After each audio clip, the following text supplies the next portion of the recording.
Perkembangan AI atau Artificial Intelligence atau kecerdasan buatan kian pesat dan mulai dimanfaatkan di berbagai bidang. Teknologi ini mampu menghasilkan konten video, teks, hingga gambar yang menyerupai aslinya.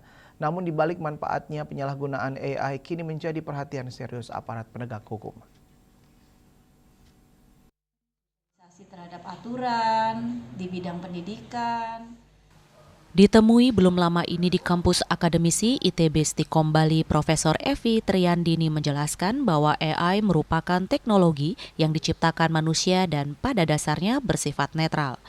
AI dapat dimanfaatkan untuk kebutuhan kreatif seperti produksi, konten digital selama digunakan secara bertanggung jawab dan sesuai etika. Menurutnya, berbagai penyimpangan yang belakangan muncul seperti manipulasi gambar, video palsu, hingga pencemaran nama baik melalui teknologi AI sejatinya kembali pada perilaku manusia sebagai pengendali teknologi, serta peran pemerintah dalam memberikan edukasi dan regulasi yang jelas kepada masyarakat. Jika penyalahgunaan tersebut sampai merugikan pihak lain, maka jalur hukum menjadi langkah yang sah untuk ditempuh. Sebaiknya dari teman-teman ya, mungkin dari pemerintah gitu ya Pak ya, bagaimana kita berteman dengan AI gitu ya untuk kepentingan yang memberikan kemanfaatan.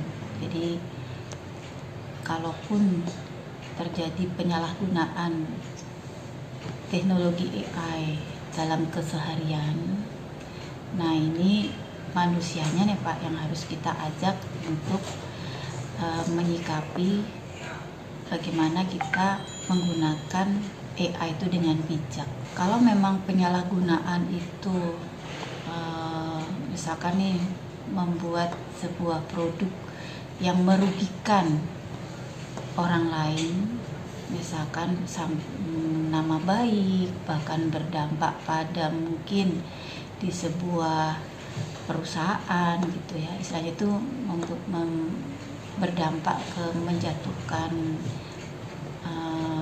kredibilitas seseorang gitu ya, harus ditindaklanjuti Pak, sesuai dengan aturan hukum yang ada karena itu kan sudah menyalahi aturan Pak.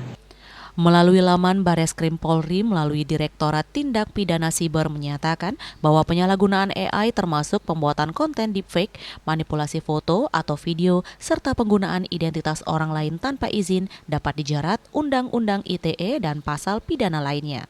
Sepanjang tahun terakhir, Bareskrim menerima sejumlah laporan masyarakat terkait konten digital hasil manipulasi AI yang digunakan untuk penipuan, pencemaran nama baik hingga konten asusila.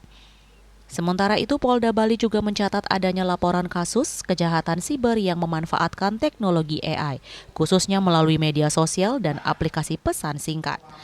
Kepolisian mengimbau masyarakat agar lebih waspada, tidak mudah percaya pada konten visual yang belum terverifikasi, serta segera melapor jika menjadi korban. Pihak kepolisian menegaskan pemanfaatan AI yang bertujuan positif tetap didukung. Namun setiap bentuk penyalahgunaan yang melanggar hukum dan merugikan orang lain akan ditindak tegas sesuai aturan yang berlaku. Edukasi, literasi digital, dan kesadaran masyarakat menjadi kunci agar teknologi canggih ini tidak berubah menjadi ancaman. Indrawan, Bali TV.